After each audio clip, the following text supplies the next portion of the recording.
Fala, meu amigo, minha amiga, seja muito bem-vindo ao nosso último editorial do dia. Que prazer enorme estar aqui com vocês. E hoje repleto de informações, como sempre. Então, obrigado por estar aqui com a gente. Muita gente falando que o nosso canal já se tornou uma fonte de informação. Hoje, eu lendo os comentários, eu gosto muito de, nas horas vagas, parar e ficar olhando o comentário de vocês. E aí, uma brincadeira lá, que eu não sei se foi elogio ou ofensa, mas eu encarei como elogio. Falou que eu sou a Globo dela, né? Que eu estou aqui trazendo informação e as pessoas estão gostando da forma que eu trago a informação. Nosso papel aqui é de dar opinião, por isso é um editorial. Eu trago opinião, eu dou meu ponto de vista. Às vezes eu me emociono com vocês, às vezes eu fico bravo, mas é assim que funciona. E estou muito feliz nessa confiança que vocês têm no nosso trabalho.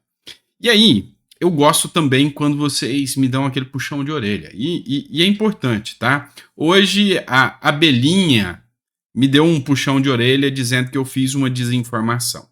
E eu não encarei ruim, tá? Se vocês pensam que quando eu tomo um puxão de orelha eu acho ruim, eu não acho não. Vamos colocar os pingos nos is aqui para entender, tá? A Belinha Luga, tá? Há um minuto atrás eu vi o comentário dela que ela escreveu o seguinte: Sandro, o Bolsonaro não anunciou o apoio ao Nunes. O Valdemar da Costa Neto, sim, isso é desinformação. Então vamos lá. Eu fiz um editorial e no último editorial, e é por isso que eu estou explicando para vocês, eu falei que seria muito estranho, porque o Ricardo Nunes está pedindo apoio da Marta Suplicy, e aí o pessoal, apoiador do Bolsonaro mesmo, estava zombando do Ricardo Nunes, porque eles falaram que pior do que ter a Marta Suplicy do lado dele apoiando é não tê-la porque ela rejeitou o Ricardo Nunes. Eu vi um vídeo também onde perguntaram pro Ricardo Nunes se ele se sentiu traído pela Marta Suplicy. Aí ele falou que a palavra é muito forte. Ele não falaria traído, mas, todavia, cada um interpreta como quer. Então, assim, ele só não vai falar que foi traído, mas foi traído sim. E aí eu falei, seria muito estranho se ela topasse, você vê o Bolsonaro apoiando o Ricardo Nunes e a Marta Suplicy, que é do PT, era do PT ali do lado também, né? Então, assim, eu falei que a dança das cadeiras na política acaba fazendo com que você acabe se deitando com o inimigo, não na conotação literal. Mas, enfim, eu falei por causa desses pontos aqui, ó. Uma matéria do Poder 360, de alguns dias atrás, o Valdemar da Costa Neto declarou o apoio a Ricardo Nunes e disse que o Bolsonaro deve indicar o vice do Ricardo Nunes. Então, é o próprio Bolsonaro que vai indicar quem será o vice do Ricardo Nunes e que Bolsonaro e Ricardo Nunes provavelmente vão dividir palanque, sim. Uma outra matéria que eu citei foi do UOL também.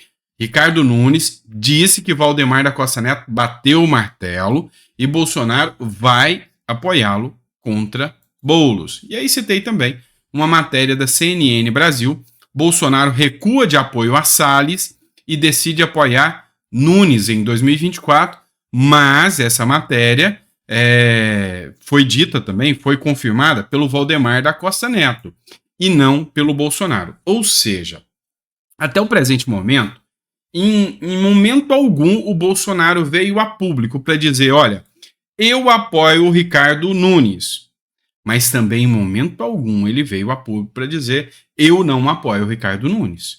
Então, depois do Costa Neto ter confirmado e o Bolsonaro se tornou em silêncio, eu deduzi aqui que quem cala consente. E no seu ponto de vista, Bolsonaro vai estar com o Nunes ou vai ter uma reviravolta e ele vai acabar do lado do Ricardo Salles? A gente sabe que o Ricardo Salles é o preferido do Bolsonaro, mas tem questões partidárias, políticas. O bom e velho toma lá da cara política e acaba que afastou o Bolsonaro do Salles, e deixou Salles chateado. Mas eu queria o seu comentário aqui, então estou fazendo esse adendo graças ao comentário aí sobre, realmente, o Bolsonaro não falou. Mas e aí? Você que está analisando a política comigo. Eu já dou como certo o apoio do Bolsonaro ao Nunes, mas pode ser que eu esteja enganado. O que você acha sobre isso? Seu comentário é importante. Vamos falar do Equador, mais uma vez. É um assunto que está em voga agora, porque esse assunto muito me interessa. O assunto da segurança pública talvez seja um dos temas que mais me chama a atenção, por vários motivos. Já expliquei para vocês que os pilares que sustentam um governo, é a segurança pública, a economia, saúde, educação, apoio do Congresso. E a segurança pública pesa, mas pesa muito, muito mesmo. E aí, tem um ponto que eu quero discutir com vocês sobre essa questão da segurança pública. Vamos lá, só presta atenção. O que aconteceu que fez estourar essa situação do Daniel Noboa lá no Equador e o porquê que os criminosos ficaram ouriçados a ponto de estar sequestrando pessoas, de estar causando caos.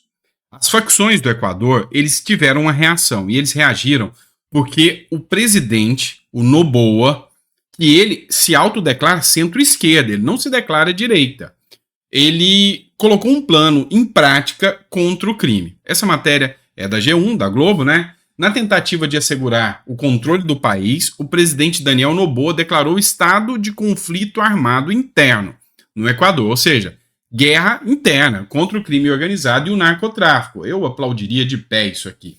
Que os desafiaram abertamente com ataques a emissoras de TV, hospitais, universidades e explosões em via pública. O Daniel Noboa, ele vem seguindo, sabe, a linha do Bukele. E ele resolveu declarar guerra às facções. E essa moda vai pegar. Só para você ter uma noção do Daniel Noboa, a campanha política lá no Equador estava um caos. E aí teve a morte do segundo colocado. E o Daniel Noboa, 2 meses antes da eleição, ele só tinha 5%. Mas era o único que vinha com um discurso de enfrentamento à violência. E com a morte do segundo colocado, ele foi projetado e ganhou a eleição. Foi assim uma surpresa total no Equador. E aí ele entrou e falou, eu vou fazer diferente. Vou pegar as ideias do Bukele e vou colocar aqui. O projeto dele foi iniciar a construção não de uma mega prisão igual o Bukele fez lá em El Salvador. Ele ia construir prisões em alto mar, grandes navios, containers gigantescos, onde ele ia enfiar os prisioneiros lá dentro. E isso aí ia fazer com que os chefes de facções ficassem totalmente isolados, ficaria quilômetros da costa, bem vigiados, e aí não pega sinal de telefone, não pega nada. Eles iam ficar totalmente isolados, misturados, os criminosos. E é por isso que começou esse caos lá. Os criminosos não aceitam e fizeram uma revolução contra o Daniel Noboa. E aí a esquerda brasileira já começa a viajar na batatinha.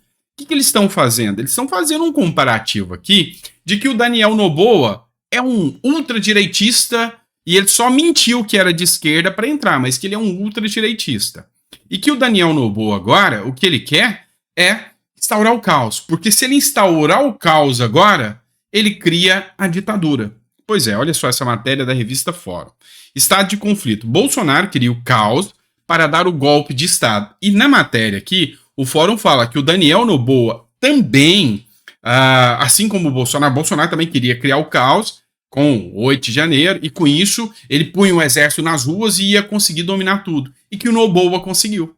O Noboa, só ao anunciar o controle do crime organizado, ou seja, combater o crime organizado, o crime foi para a rua. Ele ganhou o direito, com o apoio da população, de colocar o exército na rua, e aí agora ele é o líder supremo, e aí é lógico que ele vai conseguir instaurar a ditadura da direita lá no Equador. Devaneios. Sabe por que eu digo que são devaneios? Olha só, isso aqui é uma publicação do Mário Frias. O que está acontecendo lá no Equador? O povo já não aguenta mais a violência. Os supermercados estão oferecendo bebidas, alimentos, não é bebida alcoólica não, tá, pessoal? Bebidas, alimentos gratuitos para Forças Armadas, estão fornecendo barras de cereal, energéticos para que eles possam atuar. Ou seja, o povo, os empresários, os donos de supermercado estão bancando, ajudando os militares a fazer esse trabalho de combate ao crime organizado. Aí o Mário Frias, que é deputado federal, comentou o seguinte: e os cidadãos os aplaudem e demonstram o máximo respeito pelos policiais e militares, né, que têm lutado bravamente pela pátria e pelo povo. Então, esses aqui são os policiais, são militares, não da PM deles, são do exército mesmo, mas os militares da polícia também estão sendo aclamados pelo povo. Acredite, no Brasil tem risco disso acontecer. E se acontecer, o Brasil, com toda certeza, não estaria do lado do crime. Pelo menos não o povo. Agora, a parte dos nossos governantes, aí eu não posso botar a mão no fogo por eles. Mas só que o ponto interessante aqui é fazer agora uma comparação. Os militares, enfrentando o crime e pondo a vida em risco, estão sendo aplaudidos e regozijados lá no Equador. Enquanto aqui é o inverso. Olha essa matéria do Conexão Política. São os militares, os comandantes, que aplaudem de pé o Lula aqui no Brasil. Lula é aplaudido de pé por comandantes das Forças Armadas. Os líderes das Forças Armadas participaram da cerimônia em memória dos atos do 8 de janeiro no Congresso Nacional. Durante a ocasião, os militares demonstraram seu apoio ao presidente da República, Luiz Inácio Lula da Silva, aplaudindo seu discurso de pé. Do lado do Múcio, fazendo literalmente o sinal do L. E aí, levantou-se o questionamento. O discurso do Lula é: eu vou despolitizar os militares. Só que o que está dando a entender, a conotação é que o Lula não despolitizou os militares. O que ele fez? Mudou o lado da política dos militares. Militares que antes você acreditava que eram pró-Jair Bolsonaro, pró-direita, se mostraram pró-Lula e estão alinhados com o atual presidente da República. Uma jogada muito inteligente do Lula. Ele foi fazendo, conseguindo trazer para que o Exército hoje esteja subordinado ao Lula, é o que manda a lei, né? O Lula é o presidente, o Exército é subordinado, mas deixou aí um sentimento de revolta a milhares de brasileiros que acreditavam que o Exército não estaria alinhado ao Lula. Vamos falar de outro ponto aqui, ainda sobre a violência. Esse deputado aqui vem me chamando a atenção. Ele é o Amon Mandel, do Cidadania, do Amazonas, e ele resolveu encarar de frente problemas que acontecem na Amazônia, com toda certeza, tá? O que ele resolveu agora? O deputado federal do Amazonas, o Amon Mandel, deu voz de prisão a policiais durante abordagens. E aí começou uma investigação. Por quê? Porque o Amon começou a fazer denúncias de corrupção entre os policiais lá no estado do Amazonas. E aí há uma investigação agora feita para saber se eles estão armando um plano contra o Amon Mandel. O deputado federal Amon Mandel deu voz de prisão para policiais militares durante uma abordagem na zona leste de Manaus, capital do Amazonas. O caso aconteceu na noite de última quinta-feira. O parlamentar, por outro lado, alega que tem sido alvo de uma perseguição por parte da alta cúpula da Secretaria de Segurança Pública do Estado. A SSP informou que o carro em que o deputado estava foi abordado por atitude suspeita, como trafegar com os faróis apagados, troca de faixa de forma desordenada e uso de insulfilme 100%. Os militares alegam que emitiram uma série de sinais sonoros e luminosos para que o veículo encostasse, mas foram ignorados. Os agentes de segurança então teriam abordado o carro neste momento. Segundo os policiais, o deputado Amon teria questionado a forma como teria sido tratado. E aí o Amon, ele vem fazendo denúncias e, segundo informações, é que ele vem já há algum tempo fazendo, inclusive, denúncias no Ministério Público que ele está sendo perseguido pelos policiais no Amazonas. Eu sou um ferrenho defensor das Forças Armadas, da Polícia Militar, principalmente, tá? Da Polícia Militar. Então, eu acho que a Polícia Militar é o que garante a nossa segurança. Eu tenho um orgulho imenso da Polícia Militar, mas eu não sou cego para não saber que sim, existe as maçãs podres dentro da corporação. E aí, isso tem que ser investigado a fundo. E o Amon Mandel, eu estou acompanhando há um ano o mandato dele, que ele entrou agora. E esse cara vem me surpreendendo. Esse cara que entrou, ele não entrou com a bandeira da direita, mas o cara vem enfrentando os problemas que a sociedade do Amazonas pede. Ele vem enfrentando pautas como corrupção dentro do próprio governo Lula. Ele vem enfrentando pautas como denúncias contra o governo sobre as queimadas na Amazônia, denúncias sobre corrupção dentro das corporações, denúncias sobre a segurança pública no Amazonas, apoiou a questão do fim das saidinhas. Então o cara vem fazendo ali um trabalho bem coerente e eu estou acompanhando aí o trabalho do Amon Mandel. Não há de se desprezar o trabalho bem feito que o deputado está fazendo, tá? Então estou gostando de ver. Vamos lá, outra pauta que eu quero tratar com vocês aqui é do jornal Metrópolis. Justiça condena Mário Frias por difamar Marcelo Adnet sob traição. que aconteceu? O Marcelo Adnet, que é esse humorista aliado aí à esquerda do Lula, ele teve um conflito com o Mário Frias. Ele fez um vídeo satirizando e ironizando o Mário Frias, que é deputado federal. Acontece que o Mário Frias deu uma resposta ao Marcelo Adnet e o Marcelo Adnet entrou na justiça. O Mário Frias escreveu o seguinte, ó, ele disse ao comediante que ele era um Judas que não respeitou nem a própria esposa, traindo a pobre coitada em público por pura vaidade e falta de caráter. E aí ele publicou esse texto no Instagram. O juiz Fernando Brandini, da 7ª Vara Criminal de Brasília, considerou que a difamação não pode ser afastada pelo fato de ser pública a informação de que Marcelo Adnet traiu a então esposa Dani Calabresa. Embora o querelante, que é o Adnet, seja ator, comediante renomado, pessoa pública, a frase não se limitou a apontar a traição à ex-companheira do querelante, mas fez juízo de valor, também negativo, afirmando que a situação da traição ocorreu por pura vaidade e falta de caráter. E aí, o juiz deu a condenação, condenou o Mário Frias aqui ao pagamento de 10 salários mínimos, ainda cabe recurso, mas o processo está correndo ainda na justiça. Tá, a gente tem que analisar da seguinte forma: lei é lei. Eu sou um cumpridor das leis, eu sou um legalista. Então, é muito subjetivo encarar isso se é difamação, se não é. Só que, vamos lá, eu acho o seguinte, isso é uma filosofia de vida minha, tá? Vamos lá, o Marcelo Adnet fez um vídeo jocoso contra o Mário Frias. E a partir do momento que você ataca o interlocutor e não a ideia, eu acho que você acaba escorregando no discurso. Então, por exemplo, o Marcelo Adnet fez o vídeo. Em momento algum, a vida pessoal do cara, do Marcelo Adnet, teria que entrar na discussão. E se o Marcelo Adnet faz alguma coisa sobre a vida pessoal do Mário Frias, deveria ter feito o que o Adnet fez, processar. Tá? Então eu acho que não estou puxando a orelha do Mário Frias, longe de mim, eu estou dando a minha visão pessoal. No meu lugar aqui, eu acho que o Mário Frias errou, porque não deveria ter ido na esfera pessoal do Adnet. Ele deveria ter debatido com diálogo, argumentos, mas não na esfera pessoal. Acho que ir na esfera pessoal, pura vaidade, traiu a mulher, acho que não vem ao caso o debate de pessoas como Mário Frias político. Tá? Então acho que eu não entraria nessa. Mas não vi os autos, estou meio por fora, é uma opinião bem superficial. Se eu tiver equivocado, eu peço desculpa tanto ao Mário Frias aqui, mas não é meu intuito, mas eu veria dessa forma. Acho que partir para o ataque pessoal, sabe, de questões pessoais, eu como juiz, talvez eu daria a sentença também. Tá? Sendo honesto com vocês. Vamos lá, bora aqui. PGR defende reabrir acusação contra Temer por corrupção no caso dos portos.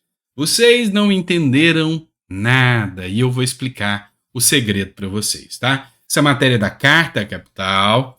A Procuradoria-Geral da República pediu que o Superior Tribunal de Justiça avalie a reabertura de uma acusação contra o ex-presidente Michel Temer por corrupção passiva e lavagem de dinheiro ao supostamente favorecer empresas do setor portuário em troca de propina. Você lembra? Se você me acompanha de forma mais assídua, no dia da votação do Flávio Dino para o STF, eu falei, todo mundo está com os olhos super abertos com o Flávio Dino. Mas não estão observando o Gonê. E aí eu até citei que o Gonê estava recebendo até elogios da Damares, de várias pessoas da direita que votaram no Gonê. Tá tudo bem. Só que tem um plus aqui. O Gonê, ele está vindo e reformulando pareceres que eram do Augusto Aras. E aí, vamos lembrar quem é o Michel Temer? Michel Temer, ex-vice-presidente da Dilma, considerado pelos petistas como um golpista. E aí o Lula quer vingança de algumas pessoas.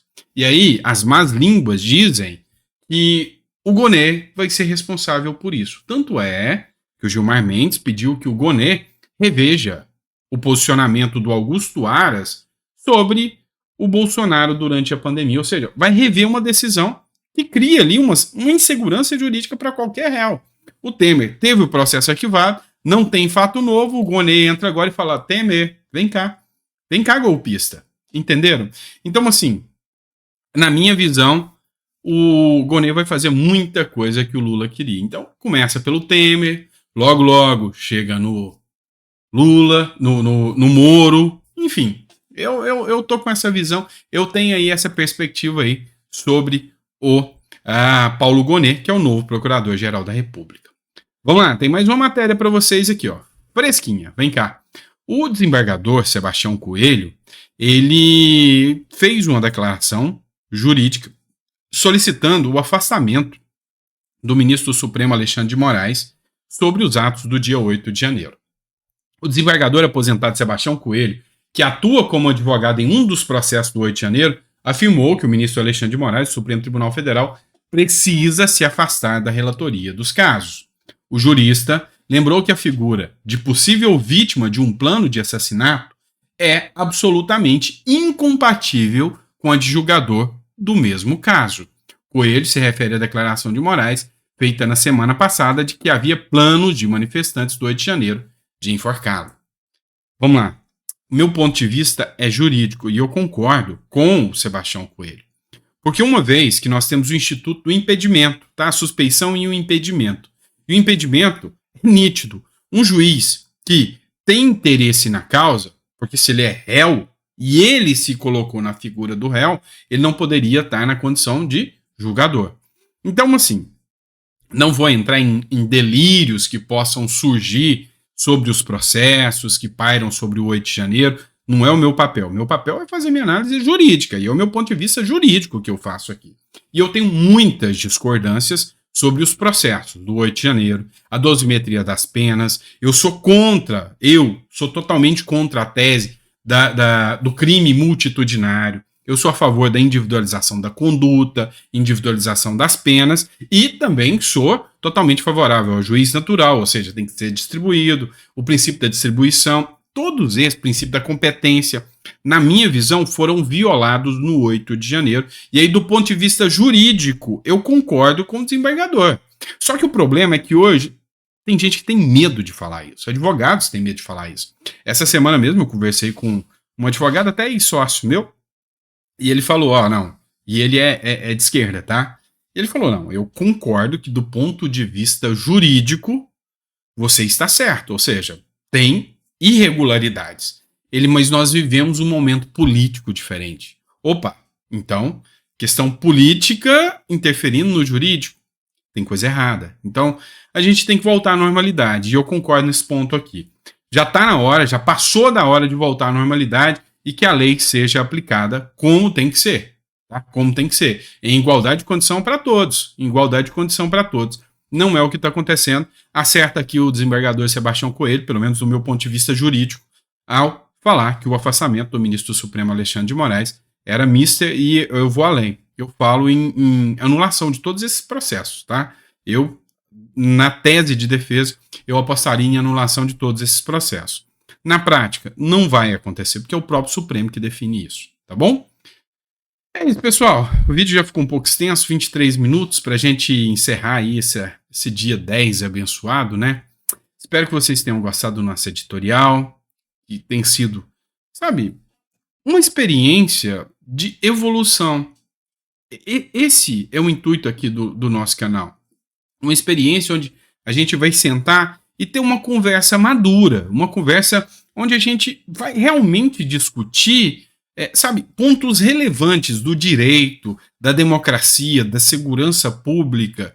É isso que eu quero fazer aqui com vocês. Eu não estou aqui para radicalizar, ficar inventando teorias da conspiração, não. Eu estou aqui para falar aquilo que está aqui, ó, plausível, tangível. A lei está aqui. Está sendo violada? Tá, eu vou falar. Entenderam? Então, eu espero, e aí seria importante o comentário de vocês, se os vídeos que a gente vem fazendo aqui estão sendo de valia para, engrandecer o conhecimento político seu e meu, porque os comentários de vocês também são top, tá? Então, eu queria saber se o conteúdo está sendo, assim, plausível para aprimorar o conhecimento político de todos nós, tá bom? Obrigado, fica com Deus. Eu vejo vocês já no próximo editorial amanhã de manhã, tá? Amanhã cedinho. Eu tô aqui para te encher o saco, tá certo? Obrigado, abraço, pessoal.